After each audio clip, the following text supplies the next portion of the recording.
Muy bien. La teórica del día de hoy, bueno, es semiología del esófago y del estómago, ¿no? Mi nombre es el doctor Boris Vides Tapia, soy médico internista del Hospital del Norte y, bueno, obviamente docente de la Cátedra de Semiología de Europea, ¿ya? Todos están viendo las diapositivas, ¿no es cierto? Sí, doctor. Muy bien. Como habíamos iniciado la anterior teórica, quiero demostrar la importancia de lo que es preguntar ciertos aspectos en antecedentes no patológicos, en el aspecto de hábitos alimenticios, que van a ser aspectos relevantes para orientarnos a pensar en ciertas patologías. En la anterior teórica veíamos cómo el consumo de frutas y de verduras era importante para reducir el riesgo en un 17% del síndrome coronario agudo, ¿no es cierto? En esta ocasión vamos a ver cómo las bebidas, bueno, en inglés soft drink, lo vamos a traducir como aquellas bebidas gaseosas o bebidas carbonatadas o las bebidas de cola, como se conocen, ¿ya? Como ustedes pueden ver, lo voy a traducir, es el consumo de bebidas gaseosas y el riesgo de enfermedad hepática no alcohólica del hígado, ¿no? Entonces, este es un estudio que se ha hecho en China, se ha publicado este año, donde se ha tomado en cuenta más de 42,000 personas, de las cuales se ha demostrado que aquellas personas que tenían un consumo mayor a 4 vasos a la semana, tenían un alto riesgo de desarrollar esta enfermedad hepática no alcohólica, ¿ya? Entonces, aquí en conclusiones, justamente este estudio demuestra que los resultados indican que el consumo de las bebidas gaseosas está asociado con un aumento en el riesgo de desarrollar una enfermedad hepática no alcohólica, ¿ya? Esto es un aspecto muy importante eh, porque nosotros y ustedes cuando estén haciendo su actividad profesional se van a dar cuenta que hay muchos pacientes que llegan a cirrosis. La cirrosis comúnmente uno lo asocia a un paciente que toma bebidas alcohólicas o que ingiere alcohol, ¿verdad? Pero otra de las causas que nos lleva a cirrosis es esta enfermedad hepática no alcohólica. Precisamente se llama así, enfermedad hepática grasa no alcohólica, ¿no? Entonces, fíjense que el hecho de consumir bebidas gaseosas mayor a 4 vasos al día, a la semana, perdón, nos da un mayor riesgo de desarrollar esta enfermedad hepática grasa no alcohólica, ¿ya? Y si nosotros o el paciente no llega a controlar esto, puede terminar en cirrosis también. Otra causa de cirrosis es las hepatitis virales, ¿no? Que estarían en tercer lugar ahora en nuestro medio. Primero está la alcohólica, segundo está esta enfermedad, la enfermedad hepática grasa no alcohólica, y tercero estarían las enfermedades virales, ¿ya? Entonces, fíjense que muchas veces, y ahora que hemos hecho la rotación, bueno, vemos, ¿no? En las historias clínicas en las que he podido revisar, de que obviamos estos aspectos. Generalmente nadie pregunta cuántos vasos de Coca-Cola o de alguna bebida gaseosa se toma al día, a la semana.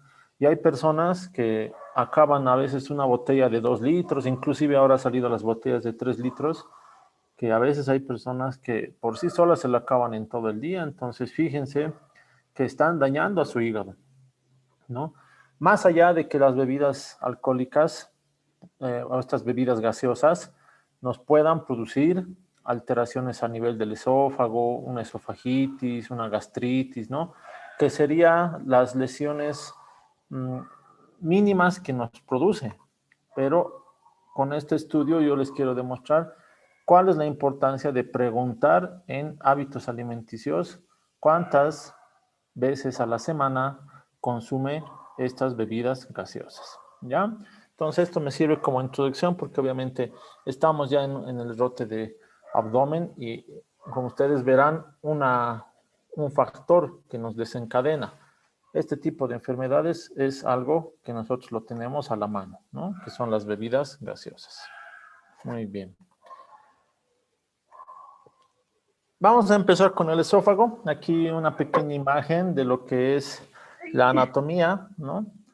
Siempre nosotros tenemos que recordar un poco la anatomía de todos los aspectos que nosotros vayamos viendo y sus relaciones más próximas, porque de acuerdo a eso vamos a tener y poder encontrar sospechas sobre qué es lo que está ocurriendo en nuestro paciente, ¿ya?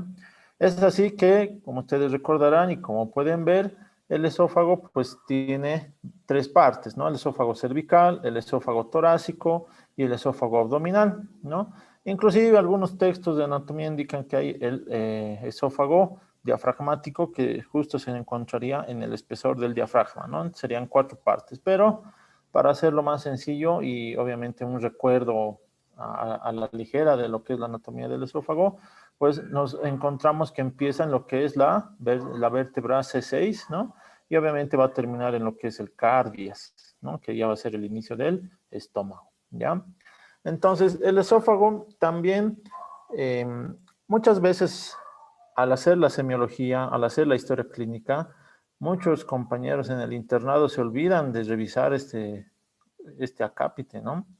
Y uno de los principales síntomas, si no es el más relevante, en el que en el 90% de los casos es el que por el cual va a acudir nuestro paciente, es la disfagia, ¿no? La disfagia, ¿cómo lo vamos a definir? Como aquella dificultad a la deglución. Entonces, aquí va a haber la primera pregunta para el parcial. Muchas personas confunden disfagia con odinofagia, ¿no? Odinofagia es el dolor a la deglución.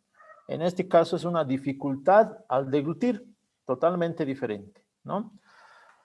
¿Por qué se va a producir esto? Porque hay una alteración en la progresión de los alimentos desde la boca hacia el estómago, ¿no? Entonces, en todo el esófago va a haber esa dificultad de que el alimento haga su tránsito normal, ¿no? El bolo alimenticio haga su tránsito adecuado.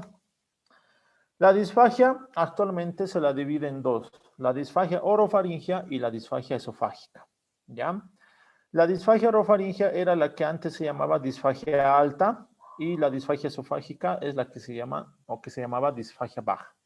Como ustedes pueden ver en la diapositiva, ambas pueden tener causas orgánicas y causas funcionales, ¿de acuerdo? La orofaringea, como ustedes podrán darse cuenta, al ser en la parte de la faringe, va a ser de iniciación de lo que es la deglución, ¿no? Y parte de la transición. En cambio, la esofágica se va a producir por la propulsión, se va a ver más que todo una alteración a ese nivel, ¿ya? ¿Cuáles son signos sugerentes de etiología orgánica? Como ustedes pueden ver, tanto la orofaringea tiene un acápite orgánico y la esofágica también. Entonces, nosotros tenemos que ir preguntando aspectos de la disfagia, por ejemplo, si es una disfagia progresiva, ¿a qué se refiere progresiva? Que es primero a sólidos y que luego va progresando a semisólidos y luego progresa a líquidos, ¿ya? Entonces, esa es una disfagia progresiva y que obviamente va a tener una repercusión general del paciente. Al decir orgánica, yo me estoy refiriendo a que es una alteración estructural, ¿de acuerdo? O sea, es algo físico. Cuando hablamos de etiología funcional es porque, como ustedes recordarán en fisiología, el esófago tiene movimientos de propulsión que hacen que el bolo alimenticio pueda, además de la gravedad, bajar hacia el estómago, ¿ya? ¿Cuáles son los signos que nos van a sugerir que sea de una causa funcional? Que sea una disfagia intermitente. ¿A qué se refiere esto? A que va a haber momentos en los que esta dificultad para deglutir va a aparecer en ciertos días y otros días va a desaparecer. O inclusive en un mismo día aparece en el desayuno, desaparece para el almuerzo y vuelve a aparecer para la cena. O sea, esa es una disfagia intermitente.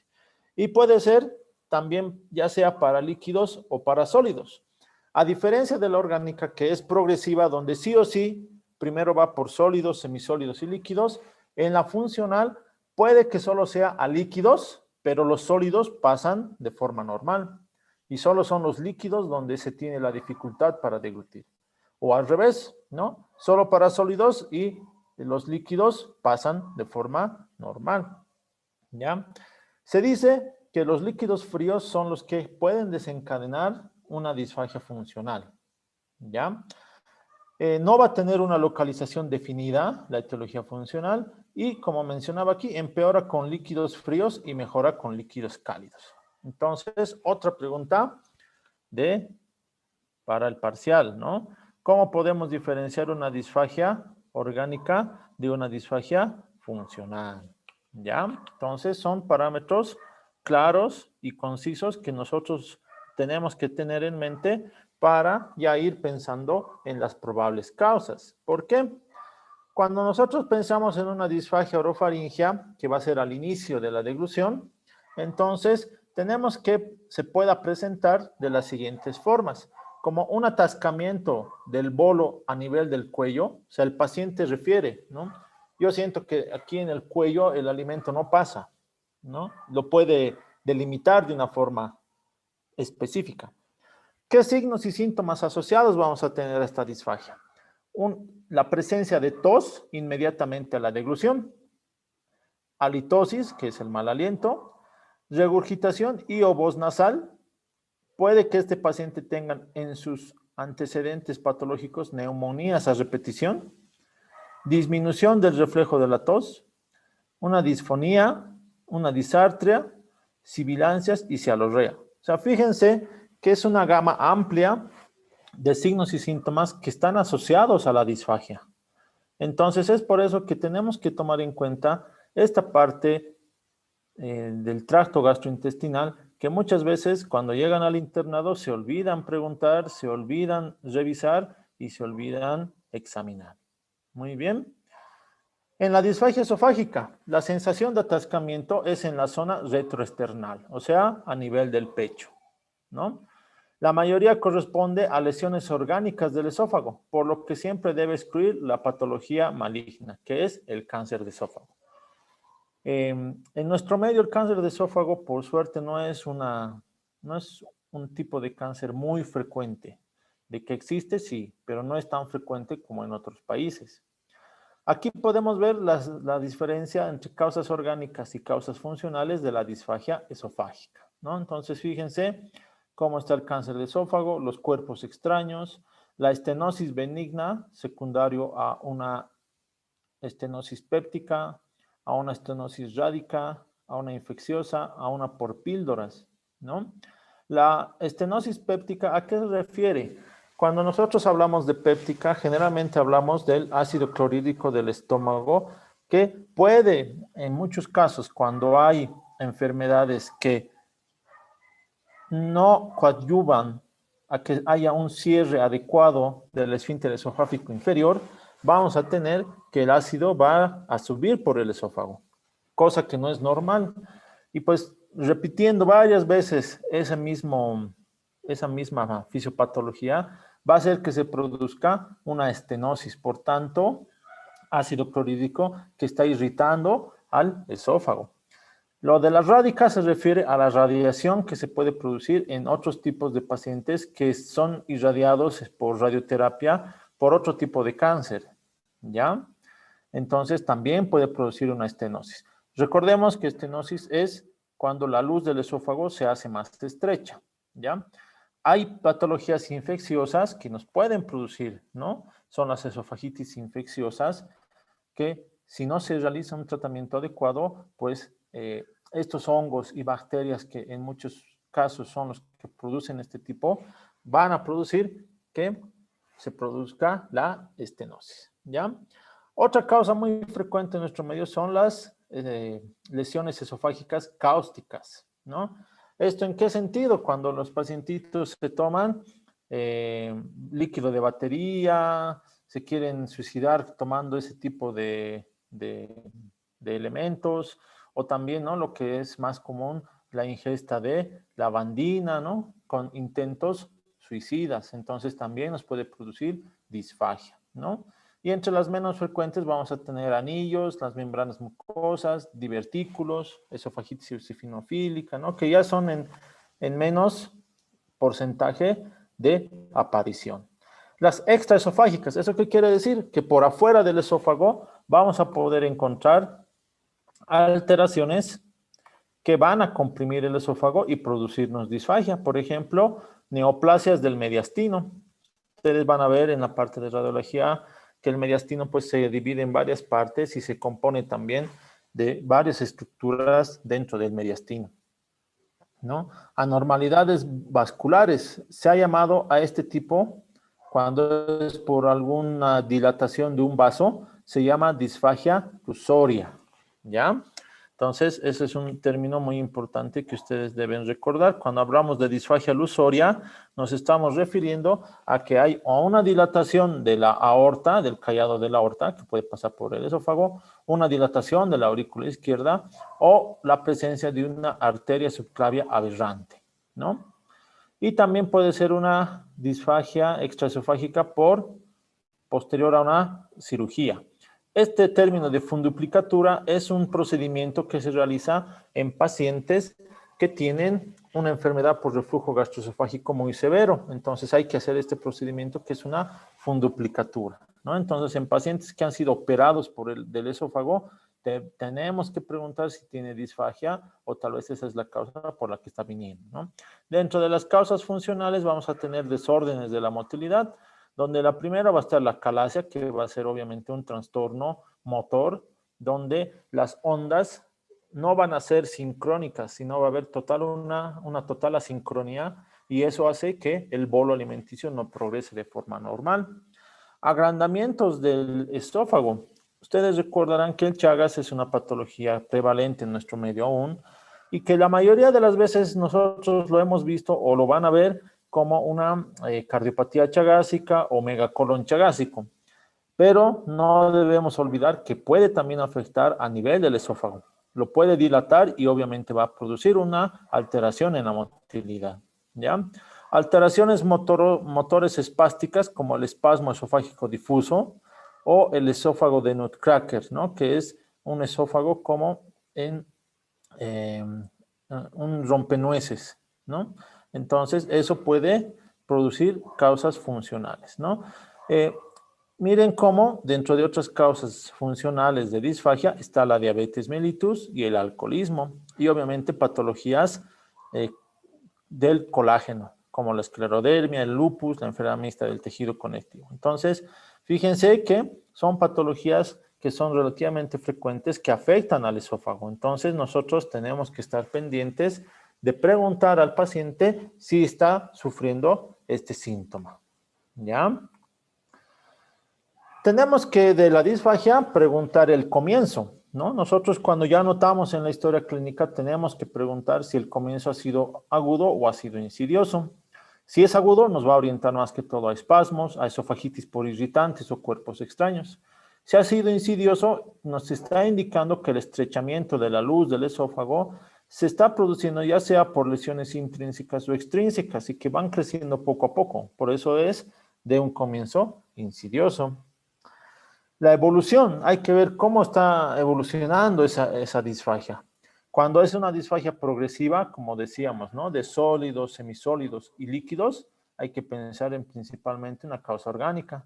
Y cuando sea una disfagia de evolución intermitente, como mencionábamos, algunos días sí, algunos días no, en el mismo día puede que sí, puede que no, entonces nos hace pensar en trastornos funcionales o en lesiones orgánicas que están produciendo espasmo, ¿no? Entonces, fíjense cómo debemos conocer estos aspectos y tenemos que preguntar en el paciente para orientarnos a nosotros, ¿no? Entonces, ¿cómo anotamos? Disfagia de comienzo agudo, de evolución progresiva, ¿no? Y que es a cierto tipo de alimentos, si es solo a orgánicos, si es a líquidos, a semisólidos y sólidos, ¿no? A veces hay casos en los que inicia con sólidos, luego a semisólidos y líquidos y puede terminar en la afagia. ¿Qué significaría afagia? Que es la ausencia total de la deglución, o sea, el bolo alimenticio no pasa, se atasca. Y obviamente cuando es funcional, a líquidos. Puede ser paradojal. ¿A qué se refiere con qué es paradojal?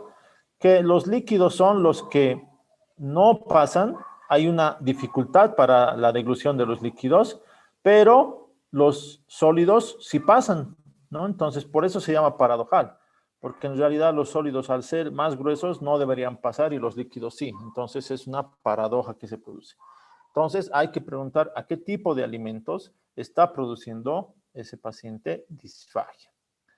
Hay que preguntar en qué momento de la deglución, si es al comienzo, si es durante la deglución o si es al final de la deglución, ¿no? Entonces, fíjense que cuando es al comienzo, durante o al final, vamos a pensar en una alteración orgánica, principalmente la presencia de divertículos. Y si es en cualquier momento de la deglución, entonces va a ser funcional, ¿ya? Dolor y localización. Hay que ver si la disfagia se asocia con odinofagia. O sea, pueden haber los dos síntomas. Por eso les recalcaba en un inicio que odinofagia es la presencia de dolor. Disfagia es la dificultad, ¿no? Cuando el paciente tiene una disfagia orgánica, logra localizar. Como mencionamos, ¿no? Me duele el cuello o me duele detrás del pecho, entonces está localizando casi específicamente el lugar donde siente la molestia. Entonces nosotros ya tenemos que sospechar que en un 90% si lo logra localizar es de una etiología orgánica. ¿Ya? A veces hay que preguntar también qué maniobras realiza el paciente para comer, o a veces hasta el mismo paciente nos indica, ¿no? Es tan difícil para mí hacer pasar los sólidos que sí o sí tengo que tomar un vaso de agua cuando estoy comiendo. Entonces, nos orienta a una causa de etiología orgánica.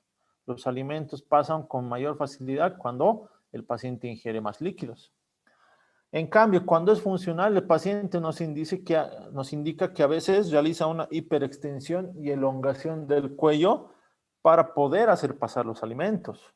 Entonces, hay que preguntar estas situaciones si realiza algún movimiento o si ingiere más líquidos para lograr pasar la comida. De esta forma vamos a lograr saber si es orgánico o funcional. Entonces, fíjense que nosotros estamos teniendo varios aspectos que debemos preguntar para realizar la localización adecuada de si es orgánico o si es funcional. ¿Ya? Entonces, también van a ser preguntas de parcial. ¿Cómo diferenciamos orgánico de funcional? ¿Ya? Dentro de las lesiones orgánicas que habíamos mencionado, cuando son intrínsecas, puede haber tumores malignos o benignos. Los cuerpos extraños en los niños son lo más frecuente. Ustedes recuerden que en niños, pues por el tema de la curiosidad, meten todo a la boca, bolígrafos, pilas, o sea, son elementos que no hay que dejar cerca de los niños. Hemos visto pilas de relojes, esas redonditas, las pilas normales, ¿no? Las alcalinas también, que han sido ingeridas por los niños, ¿no? Entonces hay que tener mucho cuidado con esto porque estas pilas, ustedes recuerden que desprenden ciertos químicos, ¿no? Precisamente eso es lo que hace que ellos, esos elementos den energía. Entonces van a desprender químicos que pueden producir hasta inclusive que todo el esófago se estreche, ¿no? Entonces es muy importante siempre tener en cuenta estos aspectos cuando se tienen niños o incluso cuando ustedes puedan orientar a los padres, siempre recomendar que no tengan ninguno de estos elementos pequeños cerca para que el bebecito o el niño no se lo trague, ¿no? A veces es con tan mala suerte que si no se va a la parte respiratoria, que es lo más delicado, lo más peligroso, lo más urgente, se puede ir a la vía digestiva. Entonces, en los dos lugares tendríamos los problemas, ¿ya? En lo funcional, recalcando, tenemos que tener que los espasmos esofágicos localizados por lo general son en los estrechamientos del órgano, ¿no? En sujetos neurópatas también puede producir esta disfagia funcional o como afección de otros órganos tóraco-abdominales, ¿ya? Entonces, como ustedes verán, lo funcional y lo orgánico es algo muy importante que debemos diferenciar en la disfagia. Otro síntoma que nosotros tenemos que determinar es el vómito falso, ¿ya? Ustedes recordarán que el vómito se define como la expulsión al exterior mediante ondas antiperistálticas del contenido esofágico, gástrico o intestinal. Se ha llamado vómito falso cuando es solamente del esófago el contenido que sale a través de la boca, ¿ya? Por eso ahí especifica que fue deglutido pero no ha pasado al estómago, ¿ya? Entonces a eso se lo ha llamado un vómito falso, ¿ya? La pituita. La pituita es un síntoma que generalmente se produce en pacientes que ingieren alcohol con bastante frecuencia o que han ingerido por bastantes años. Es una forma especial de vómito esofágico que consiste en la expulsión de saliva que se acumula en el esófago por la asociación de cialorrea y espasmo de la pinza diafragmática. ¿Esto por qué se produce en los pacientes alcohólicos crónicos? Este tipo de pacientes generalmente al ingerir muchas bebidas se tienden a presentar vómitos frecuentes. Este evento de vómitos frecuentes a cada momento produce que la pinza diafragmática se cierre para poder vomitar. Entonces, si este tipo de pacientitos al vomitar varias veces al día, muchas veces a la semana, pues producen que ya ese espasmo sea tan frecuente y que la acumulación de la salivita produzca cialorrea y eso es lo que van a vomitar. Entonces, ese es un tipo de vómito esofágico, la pituita, ¿ya? Entonces, tenemos que tener también en cuenta esto. ¿Por qué? Porque a veces hay muchos pacientes y siempre yo les digo a los grupos con los que pasan conmigo de que los pacientes se pueden equivocar en los síntomas que ellos lo nombren. Ellos no han estudiado medicina. Entonces, fíjense si hay un pacientito que nos dice que está expulsando saliva solamente así por las mañanas, entonces ya tenemos un nombre que se llama pituita, ¿ya? El vómito esofágico se va a caracterizar principalmente por la expulsión de sustancias alimentarias, saliva, secreciones digestivas y respiratorias en algunas ocasiones, que se han acumulado en una bolsa diverticular o por encima de una estrechez, como ocurre en la acalasia y en el cáncer, ¿ya? De estos vómitos esofágicos que hemos dicho que se llaman vómitos falsos, ¿cómo se distinguen de los verdaderos? Y que es otra pregunta para parcial. Se distinguen porque los verdaderos van a tener contenido gastroduodenal, ácido clorhídrico, bilis, alimentos parcialmente digeridos. En cambio, los vómitos falsos tienen el contenido va a ser de los alimentos que no están digeridos, incluso son alimentos tal y cual uno lo ha ingerido, así de forma entera, y la característica es de que va a estar acompañado de abundante saliva, ¿ya? Entonces, esa es la diferencia entre los vómitos esofágicos, llamados falsos, y los vómitos verdaderos, ¿ya? Entonces, una pregunta de examen. Esto es muy importante, ¿no? Porque ustedes, al preguntar al paciente cómo es la característica del vómito, que es una pregunta clave que hay que realizar cuando hablamos de vómito, él nos va a decir, yo vomito, digamos, como un pollo y una papa y boto lo mismo. Pareciera que no se, que, que todo lo que yo como no se degrada y lo boto lo mismo. Entonces ya tenemos que sospechar y prenderse nuestro foquito y decir, ah, eso es un vómito del esófago, algo está pasando en el esófago, porque si no se llega a degradar eso en el estómago por el ácido clorhídrico, entonces no está llegando ni siquiera al estómago. Entonces directamente ya sospechamos en una patología esofágica. ¿Ya? Muy bien. La tos, ustedes lo han visto que es un síntoma signo de la parte respiratoria. Yo lo pongo en la presentación porque también hay causas de tos de etiología digestiva, ¿ya? Una de las principales causas de tos que sea secundaria a la vía digestiva es la presencia de una fístula esófago-traqueal o esófago-bronquial. ¿Eso qué quiere decir? Fístula quiere decir que es una conexión anómala entre dos tubos, entre dos estructuras huecas, ¿ya? Entonces, ustedes recuerden que el esófago y la tráquea y el esófago y los bronquios están cerquita, están casi pegados. Entonces hay ciertas patologías que van a producir que se conecte el esófago con la tráquea y pues uno está comiendo y parte de esa comida pasa al estómago y la otra parte pasa a la tráquea y empieza a toser. Entonces, fíjense cómo la tos también puede ser un síntoma, signo de la parte digestiva. Otro que es mucho más frecuente, causa de tos de etiología digestiva, es el reflujo. El reflujo gastroesofágico es cuando todo el contenido, no solamente del estómago, a veces contenido del intestino, del duodeno, refluye, regurgita y sube por el esófago. ¿Y qué es lo que pasa? Cerca, al terminar, o bueno, al empezar el esófago por atrás, se encuentran las cuerdas vocales. Las cuerdas vocales son una estructura que si se estimula o si se irrita, produce bastante tos. Entonces, la enfermedad por reflujo también nos puede producir tos, ¿ya? Entonces, siempre lo pongo porque a veces hay muchos que dicen, no, no hay causas digestivas de tos. Entonces, quiero demostrarles que la tos también puede ser de causa digestiva. Tenemos que tener ese abanico de opciones de por qué está produciéndose tos en mi paciente, si es que no es respiratorio, ¿ya? Tenemos que tomar en cuenta la aparición de tumoraciones que en algunos casos pueden desaparecer por un tiempo y aparecer nuevamente. Generalmente en la región lateral e inferior del cuello, donde se pueden percibir abultamientos de volumen variable con cambios de postura o con la ingesta en caso de grandes divertículos como los divertículos de Zenker, o ser de un tamaño constante si son de origen neoplásico. Entonces, ¿cómo llega el paciente? Dice, no, doctor, aquí al ladito de mi cuello me sabe salir una bolita, pero se suele perder, ¿no?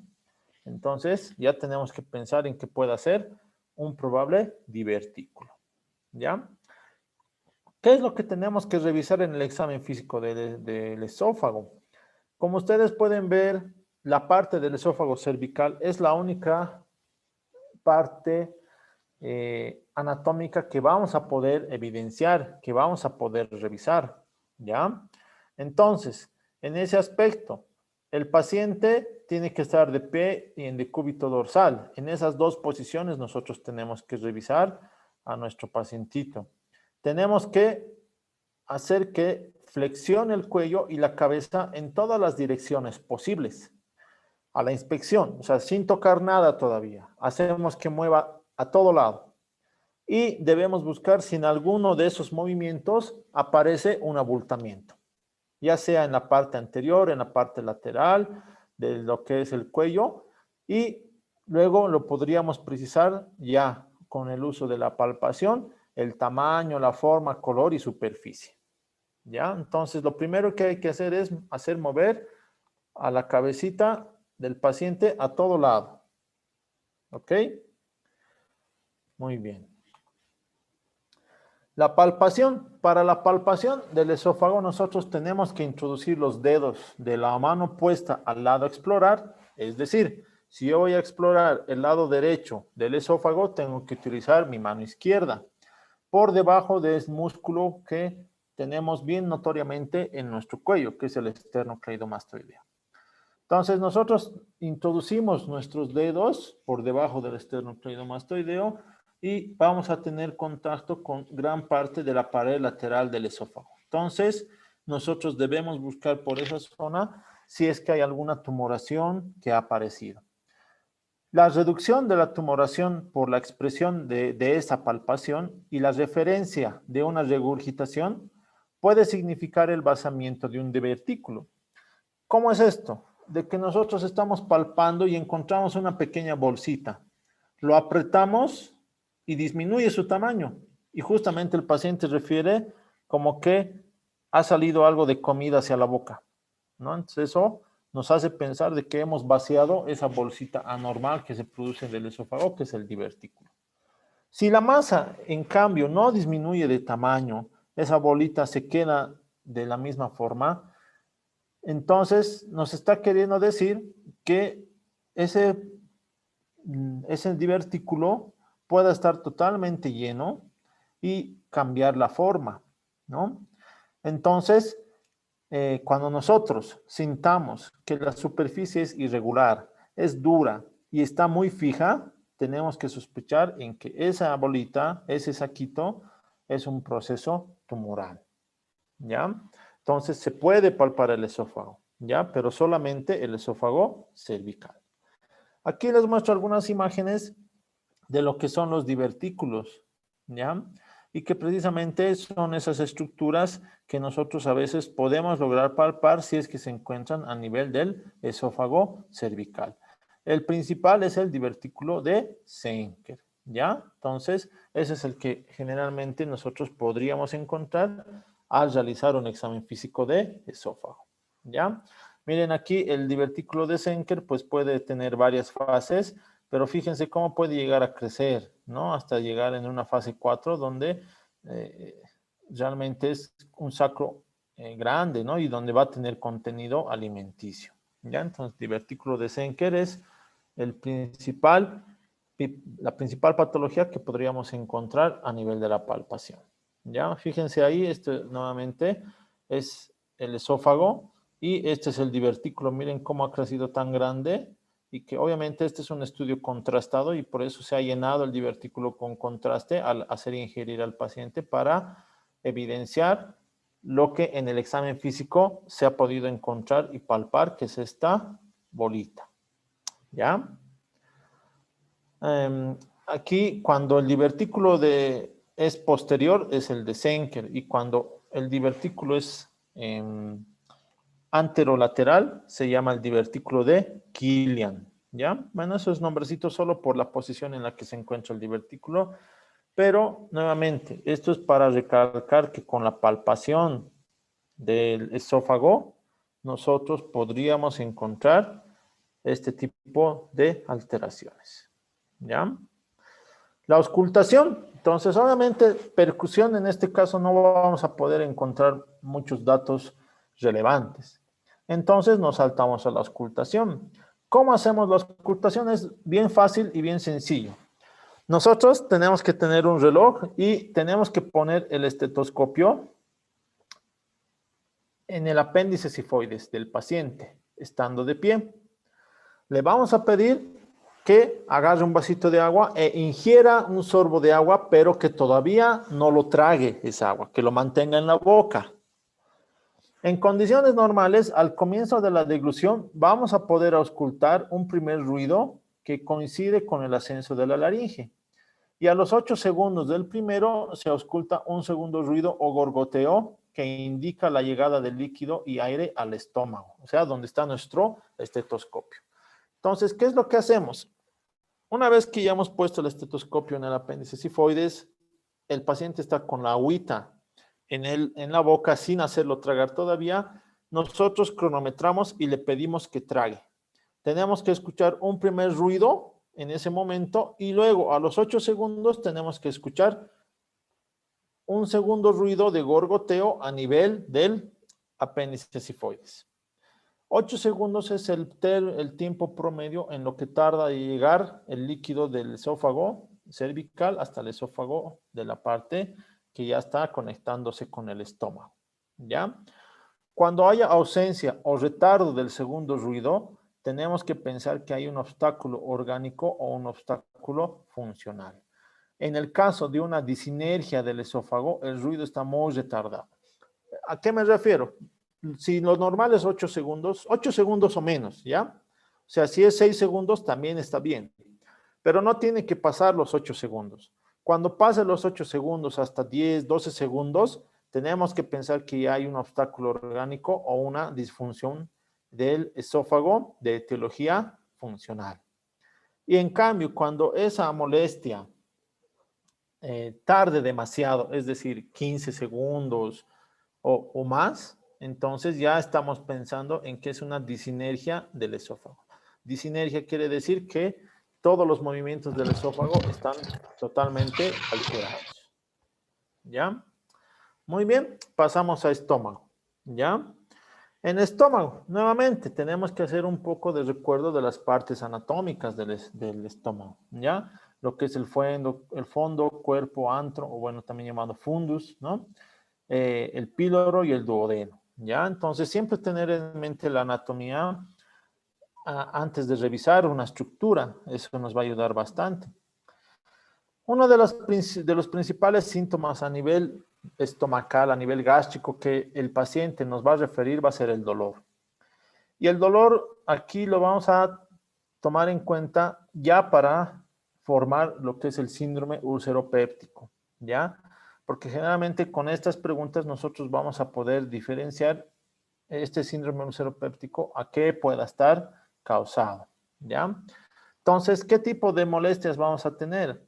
Carácter e intensidad, ¿no? El carácter de ardor gástrico, una sensación de quemadura que puede o no acompañarse de pirosis retroesternal, ¿no? Por la presencia de una mucosa inflamada, lo que conocemos comúnmente como gastritis.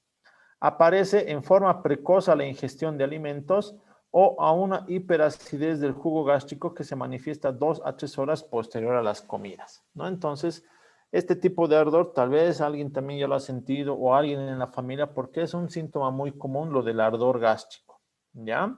Entonces, eso es un tipo de dolor, por si acaso, el ardor. O también algunas personas dicen que le quema, entonces es lo mismo, ¿no? Ardor o quemazón, ¿no? Son sinónimos. Otro tipo de dolor es el de pesadez o de dolor gravativo. Se debe a la distensión exagerada del estómago, ¿no? Es cuando dicen, ucha, siento que mi estómago está pesado, que no puedo ya ni siquiera entrar comida. Entonces, está condicionada esto principalmente por la hipotonía de la musculatura del estómago, que hace que se vaya distendiendo más de lo usual, ¿ya? Y es de aparición postprandial inmediata, es decir, inmediatamente al terminar de comer. En otros casos es debido al aumento del tono y peristaltismo gástrico aumentado por la presión intraluminal. Aparece en el postprandial tardío y no se acompaña de distensión gástrica. Cuando está aumentado el tono y el peristaltismo, entonces el postprandial ya no es inmediato, es tardío. Al decir tardío nos estamos refiriendo a que más o menos es a las 2 horas de haber ingerido el alimento que el paciente ha podido consumir. El dolor de tipo cólico, ¿no? No siempre el cólico nos tiene que orientar a vesícula biliar, por eso también hago la aclaración en esta diapositiva. Toda estructura hueca nos puede producir un dolor tipo cólico. Entonces el estómago al hacer una estructura hueca sí nos puede producir cólico. Algunos lo refieren como un calambre en el estómago, ¿no? Entonces, este tipo de dolor también es importante porque nos puede orientar a que hay un obstáculo, ya sea orgánico o funcional, en la progresión del bolo alimenticio del estómago hacia el intestino, lo que ya nos va a llevar a producir lo que es el síndrome pilórico. Síndrome pilórico se lo define como aquel síndrome que está produciendo una obstrucción a nivel del píloro, así de sencillo. Y obviamente ahí va a haber este tipo de dolor cólico, va a haber distensión de la barriguita, va a haber vómitos, ¿no? Entonces, este tipo de dolor cólico a nivel estomacal va a estar casi siempre relacionado con lo que es el síndrome pilórico, ¿ya? También hay el dolor en puñalada. Esto se puede deber a la perforación del órgano del estómago. En algunas ocasiones hemos logrado ver cómo una úlcera se ha logrado perforar y el paciente ha sentido este tipo de sensación de dolor, como si le estuviesen apuñalando. Es de gran intensidad y aparece bruscamente. Una vez instalado ya es continuo, o sea, no pasa con nada, hasta que haya una resolución mediante cirugía, ¿ya? El dolor transfixiante se observa en la úlcera antigua, o sea, úlceras crónicas, generalmente que está complicada. Cuando se localiza en la parte posterior del estómago, cerca de lo que es el páncreas, nos va a producir este tipo de dolor transfixiante. Puede ser intenso, su característica fundamental es su propagación o su irradiación hacia la espalda, entre la quinta y la novena vértebra dorsal. Entonces, fíjense cómo un dolor de espalda a ese nivel también tendríamos que tener dentro de nuestras posibles causas que pueda ser una úlcera que tiene el paciente en el estómago, ¿ya? Entonces, fíjense cómo se puede irradiar en el abdomen los dolores y simular que pueda ser otra patología, ¿ya? Cuando hablemos de dolor abdominal, pues es lo típico que tenemos que preguntar el modo de comienzo, si el comienzo ha sido agudo, ¿no? Principalmente en los brotes ulcerosos, en las hernias de hiato, en las gastritis agudas. La duración es variable. En el tipo cólico pueden ser pasajeros y a menudo ceden tras la presencia de vómito. El dolor ulceroso, la duración puede ser espontáneamente limitada, o sea, solito se va a calmar y puede ser rápidamente y puede ceder rápidamente por la ingesta de alimentos o de ciertos fármacos, ¿no? Entonces siempre es importante saber con qué está asociado el dolor a nivel gástrico, ¿ya? El dolor, como mencionábamos, a nivel de epigastrio, donde se encuentra principalmente el estómago, puede ser referido, puede ser visceral o puede ser parietal. Entonces, siempre hay que tener en cuenta que en abdomen se tiene esta característica, se tiene esta particularidad que ustedes también cuando vean la parte de apendicitis, los signos clínicos, se van a dar cuenta que eh, este tipo de dolor referido, dolor visceral y dolor parietal se cumple, ¿ya?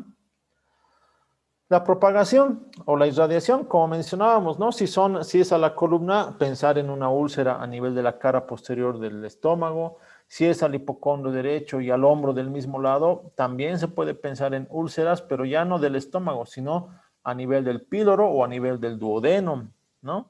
El dolor de la cara posterior que penetra por el páncreas, lo que acabábamos de mencionar, ¿no? Entre la octava y la décima vértebra dorsal.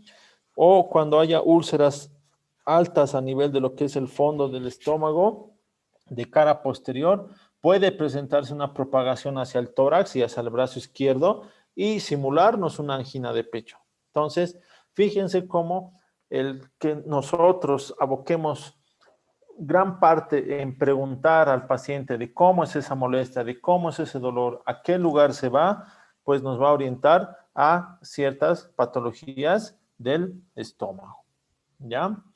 Si hay una relación a la ingesta, ¿no? Entonces eso también es importante porque nosotros vamos a ver que este tipo de lo que ya vendríamos a hablar de lo que es el síndrome ulceroso péptico, tiene características cuando es a nivel duodenal o cuando es a nivel gástrico.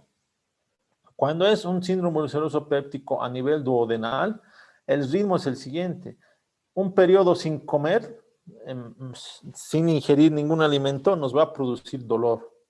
¿Y con qué va a calmar? Con la ingesta de alimentos. Entonces, eso nos hace sospechar de una úlcera duodenal. En cambio, una úlcera gástrica con la comida nos va a producir dolor, va a calmarse, va a producir otra vuelta a dolor y otra vuelta a la calma, ¿no? Entonces, fíjense que podemos diferenciar lo que es una úlcera duodenal de una úlcera gástrica, ¿ya? Solamente con preguntar. Generalmente en la úlcera gástrica, periodos largos de ayuno, digo, en una úlcera duodenal, periodos largos de ayuno van a producir dolor. Entonces, ¿cómo manifiesta el paciente? Se duerme a las 9 de la noche y se levanta a las 6 de la mañana con dolor, porque ya ha habido harto tiempo de no comer. Entonces, se levanta a las 6, desayuna y calma ese dolor. En cambio, la úlcera gástrica apenas come, calma un poquito, empieza el dolor y luego calma, ¿no? Entonces, no es que está relacionado que la comida va a calmar el dolor, más bien la comida es lo que va a producir un ciclo de dolor en la úlcera gástrica, ¿ya? Entonces, muy importante para diferenciar úlcera gástrica de úlcera duodenal.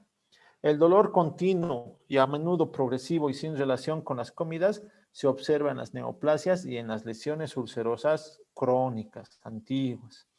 El dolor irregular sin relación con la ingesta es de origen reflejo, puede ser de vesícula biliar o de apéndice, ¿no? Entonces, fíjense cómo la particularidad en el dolor en la parte abdominal tiene estos ápices donde tenemos que tener en cuenta de que pueda ser referido, pueda ser del lugar o también pueda ser propagación de otro dolor, ¿no?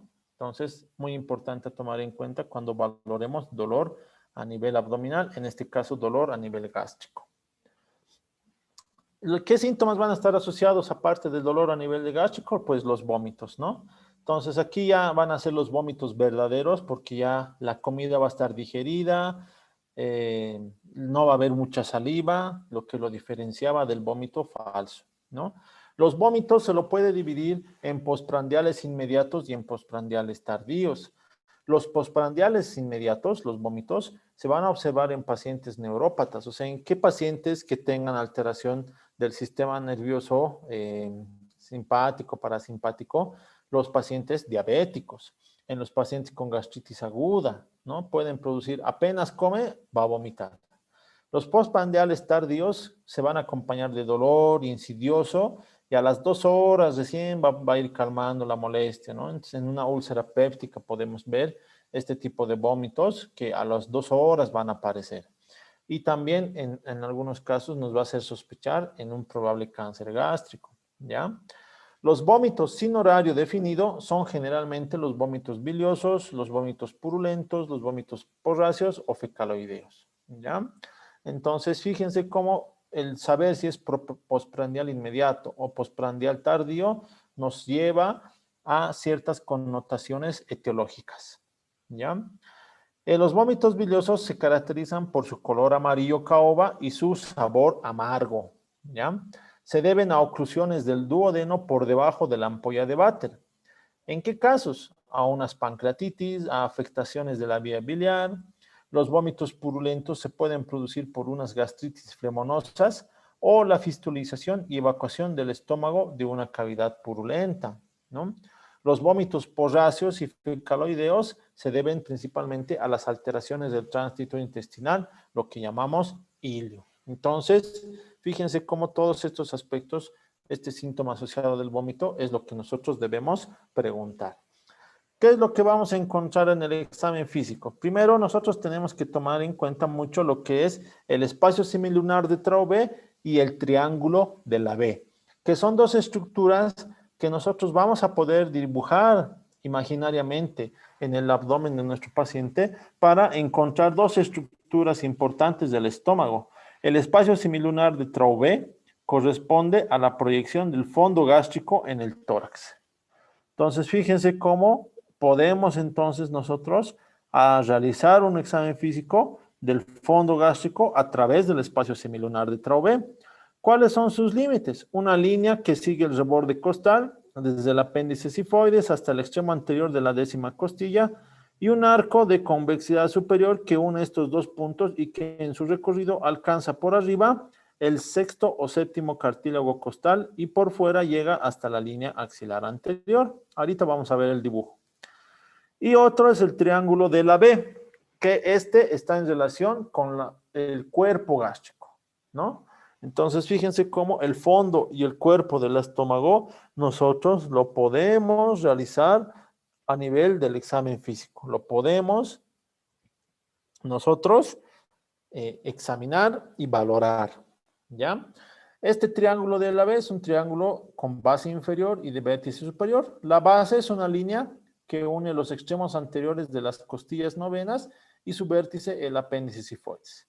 El lado derecho el lóbulo izquierdo del hígado y el izquierdo el límite inferior interno del espacio de Trau B. Entonces, fíjense, estas son las dos estructuras semiológicas, dos regiones semiológicas que nosotros tenemos que buscar en nuestro paciente para poder hacer la inspección, hacer la palpación, hacer la percusión y también la auscultación, ¿ya? Entonces, fíjense cómo el espacio semilunar de Trau B es lo que decíamos, ¿no? Del apéndice sifoides, baja hasta la décima costilla, ¿no? Sube por la línea axilar anterior y así lo cierra, formando todo lo que es el espacio semilunar de Trau B.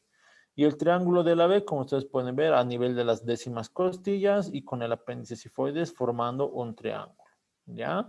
Entonces, muy importante que siempre recordemos que el espacio semilunar de Trau B es para el fondo y el triángulo de la B para el cuerpo gástrico, ¿no es cierto? Muy bien. ¿Qué tenemos que encontrar en estas regiones? ¿Qué tenemos que buscar a la inspección? Tenemos que buscar si hay abovedamientos, o sea, levantamientos sostenidos del epigastrio, distensión del epigastrio del hipoconio izquierdo, ¿no? Estas primeras, si es que nosotros encontráramos, nos tiene que hacer pensar en un proceso tumoral gástrico, una dilatación aguda del estómago o un vólvulo del estómago, ¿no? Asociado con un síndrome pilórico. Vólvulo quiere decir que el órgano se ejerce se vuelve, se produce una rotación sobre su eje. Entonces, a eso se llama vólvulo.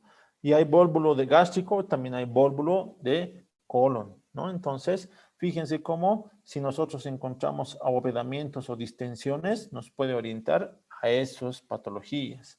El movimiento de la región epigástrica por ondas que nosotros podamos ver, pero no palpar, es lo que se llama el signo de Kussmaul en la parte gástrica. ¿Ya? Lo que nos va a orientar a que hay un síndrome pilórico, o sea, una obstrucción a nivel del píloro.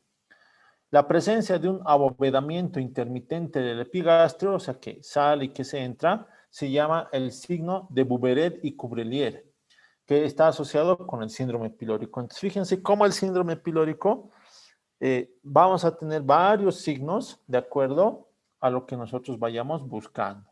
Estos signos pueden aparecer espontáneamente o ser provocados por el golpeteo de los músculos de la pared epigástica o la aplicación de calor. Entonces, fíjense cómo si nosotros queremos buscar completamente si el paciente que está viniendo por vómitos tiene un síndrome pilórico, podemos hacer un pequeño golpeteo con el pulpejo de los dedos y vamos a ver si aparece ese movimiento o ese abovedamiento. O podemos aplicar en una telita calor para estimular a estos signos que puedan aparecer. ¿Ya? Entonces, fíjense cómo nos podemos ayudar de elementos como el calor para encontrar ciertos signos a nivel del estómago. ¿Ya? A la palpación, bueno, la palpación lo vamos a realizar mediante el método bimanual. ¿Ya? Y se va a realizar de la siguiente forma. Ambas manos tienen que estar paralelas a la línea media y se hace respirar al enfermo rítmicamente por la boca. En la inspiración, el examinador vamos a deslizar nuestras manos hacia arriba y vamos a formar pliegues en la superficie cutánea del abdomen. Con esto vamos a rechazar la piel y el tejido celular subcutáneo. Durante la expiración, vamos a recorrer la región epigástrica y umbilical y por medio del descenso y profundización de las manos vamos a poder encontrar lo que es principalmente la curvatura mayor del estómago. En condiciones normales se palpa un resalto de dirección horizontal que se desplaza bajo los dedos y eso es la curvatura mayor, ¿ya? La cual se palpa por debajo de la línea del triángulo de la B. Es lisa, roma, de consistencia elástica y dotada de movilidad respiratoria. Entonces, cuando nosotros encontremos la curvatura mayor, tenemos que describir de esa forma. Se evidencia a la palpación, se encuentra un borde liso, romo, de consistencia elástica, ¿no? Entonces, a eso vamos a poder hacer con el método bimanual de la palpación.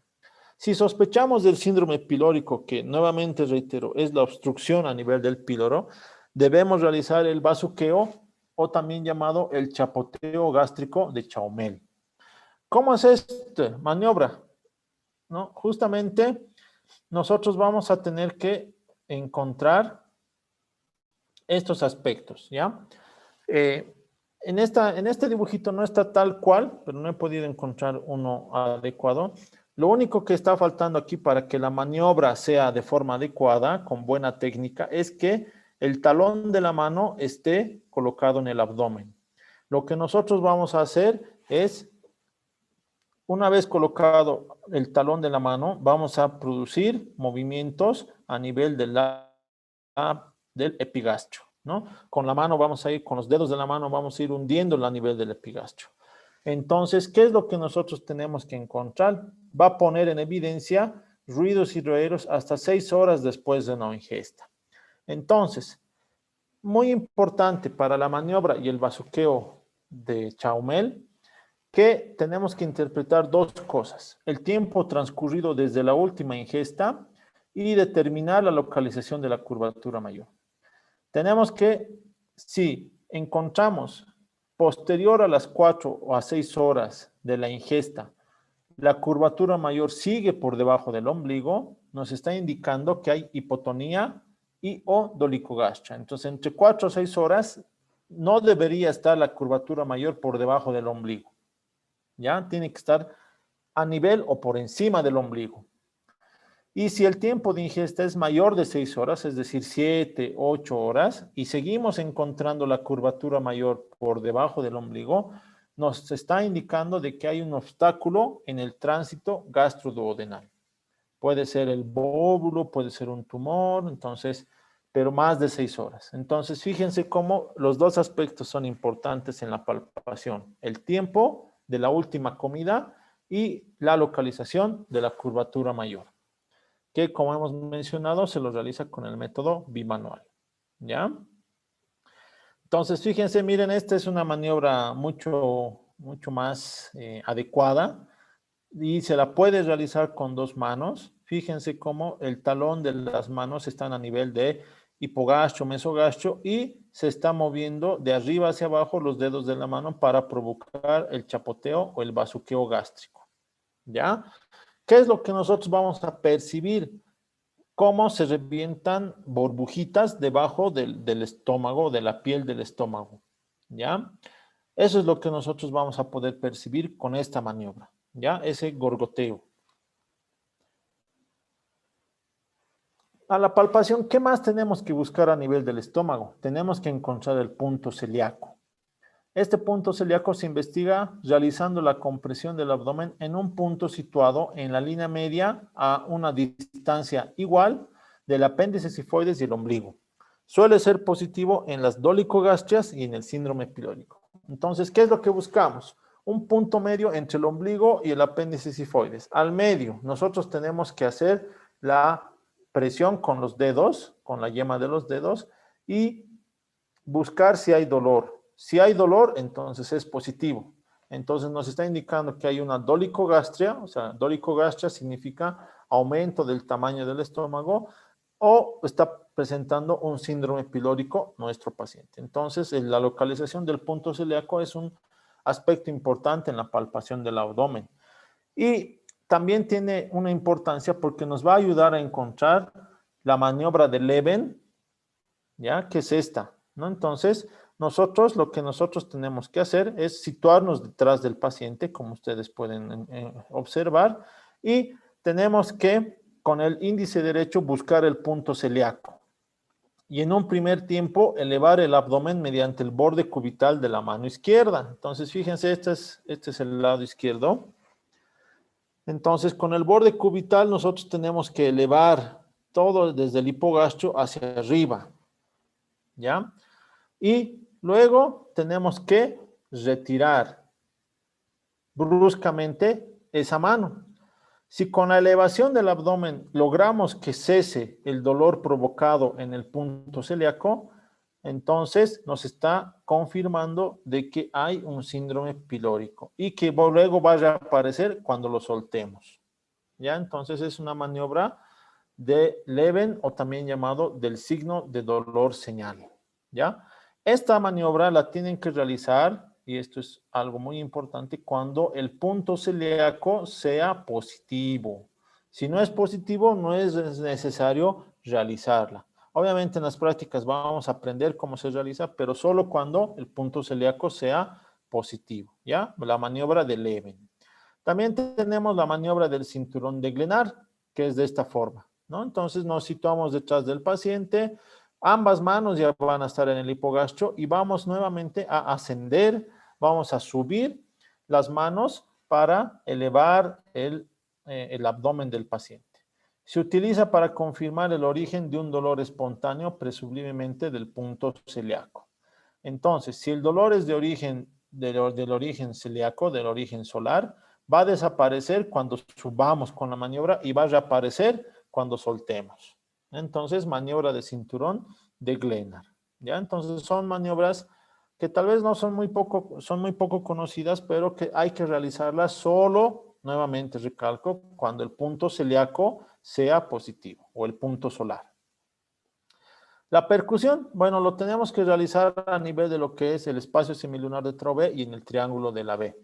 Entonces, ¿qué es lo que vamos a encontrar? Que es timpánico y señala la cámara aérea gástrica. La matidez o submatidez significa una patología que puede ser no solamente del estómago, puede ser pleuropulmonar, puede ser cardíaca, esplénica, porque ustedes recordarán que por la por la disposición y los límites del espacio de Traube, pues hay varias estructuras que están ahí cerca, ¿no? Entonces también puede ser por el vaso, por el hígado, ¿no? Y hay que percutir en estas posiciones de parado, de sentado, de echado en las espaldas y en posición de echado lateral. Entonces, nosotros tenemos que percutir en todas esas posiciones para lograr encontrar y determinar el espacio semilunar de Traube.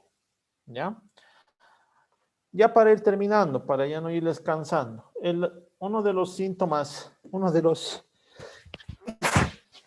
perdón, uno de los síndromes muy importantes a nivel del abdomen es el abdomen agudo.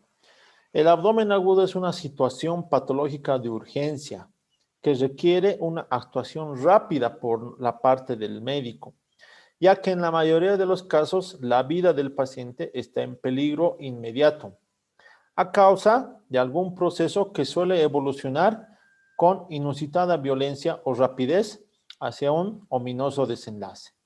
El abdomen agudo se divide en dos, puede ser el abdomen agudo médico o el abdomen agudo quirúrgico. O sea, ¿a qué se refiere eso? Que hay causas de abdomen agudo que unas sí o sí hay que operar y otras donde tenemos que realizar tratamiento con medicamentos. A eso se llama abdomen agudo médico. ¿Ya? ¿Cuál es? Esta me ha parecido una diapositiva muy clara para que ustedes puedan orientarse cuando encuentren un dolor abdominal agudo. Lo que ustedes tienen que hacer, primero, siempre es estabilizar al paciente con el ABC, ¿no? Lo que es la vía aérea, la respiración y la circulación, ¿ya? Una vez que tengamos todo eso estabilizado, entonces tenemos que encontrar las posibles causas. Si el paciente viene inestable hemodinámicamente, ¿a qué se refiere eso? La presión arterial baja, está con saturación baja, la frecuencia cardíaca está aumentada, entonces nos está hablando de que hay inestabilidad hemodinámica. Entonces, lo que nosotros tenemos que pensar es que hay una probable perforación visceral, una probable pancreatitis, una ruptura del vaso, la presencia de sangre en el peritoneo y en pocos casos la presencia de un aneurisma aórtico roto, ¿no? Entonces, cuando hay inestabilidad hemodinámica y hay dolor abdominal, tenemos que pensar en esto, ¿ya?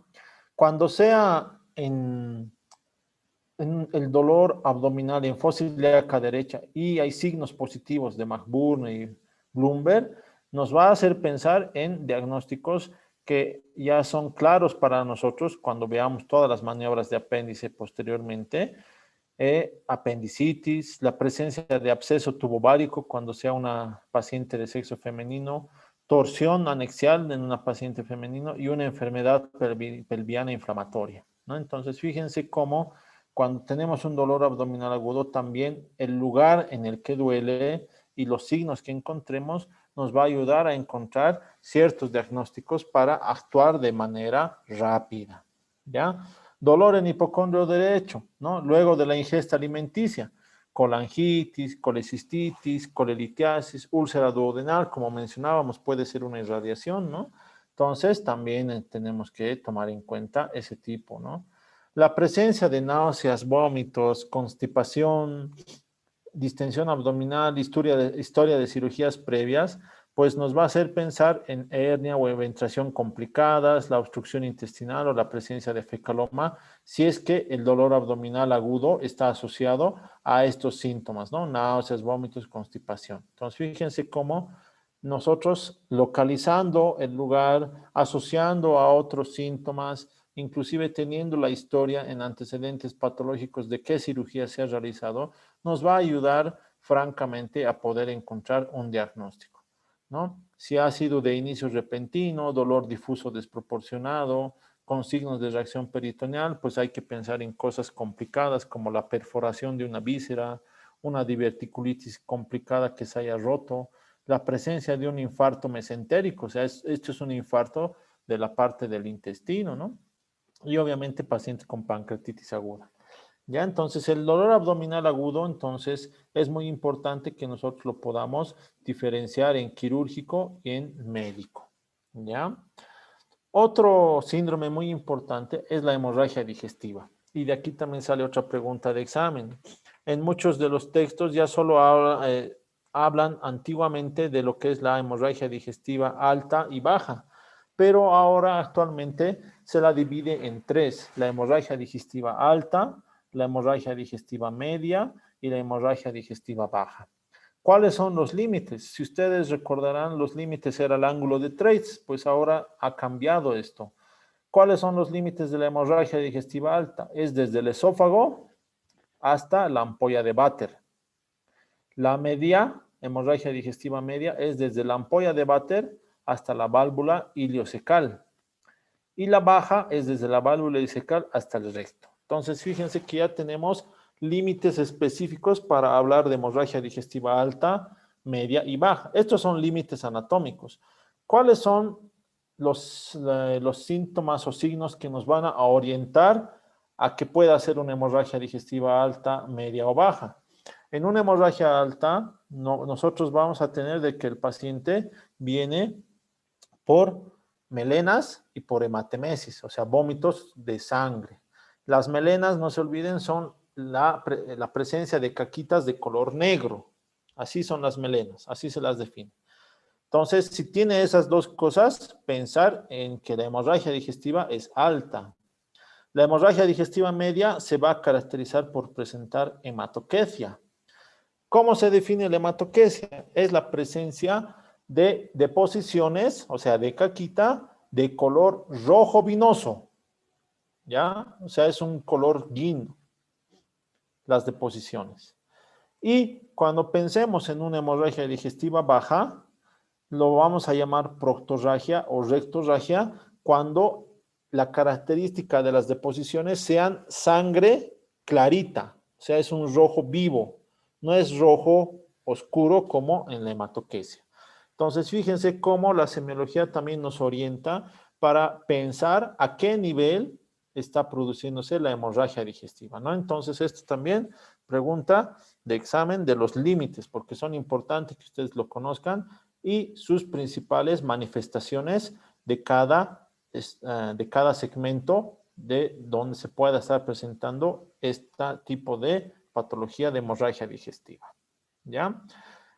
Para terminar, la hemorragia digestiva, pues nosotros, fíjense, se la puede clasificar en leve, moderada y grave, dependiendo de los signos clínicos. Entonces, fíjense cómo es de importante que nosotros siempre tengamos a mano lo de la semiología para poder nosotros clasificar la hemorragia si está hemodinámicamente estable o inestable, ¿no? Fíjense cómo los signos clínicos de una hipovolemia leve es taquicardia leve, hipotensión ortostática, frialdad ligera de pies y manos, ¿no? Cuando ya es una hipovolemia moderada, ¿qué signos vamos a tener? La taquicardia entre 100 y 20, la tensión arterial sistólica menor a 100, va a estar el paciente inquieto, va a estar sudando, va a estar pálido y va a disminuir la cantidad de orina que pueda eliminar. Y en una hipovolemia grave vamos a tener una taquicardia mayor a 120, la presión arterial sistólica menor a 60, el paciente ya va a estar entrando en estupor, o sea, va a estar bien somnoliento, con una palidez extrema y una frialdad en todas las extremidades y va a llegar a no tener eliminación de orina, ¿no? Entonces, fíjense que en la hemorragia digestiva alta estos datos clínicos nos orientan para saber si la hipovolemia por la pérdida de sangre es leve, moderada o grave. ¿Ya? Muy bien. Espero que haya sido útil y provechoso para ustedes. Yo sé que son muchos datos que asimilar en poco tiempo, pero no se preocupen, todas estas diapositivas yo se las voy a pasar enseguida al representante del grupo para que las pueda compartir con ustedes. Si tienen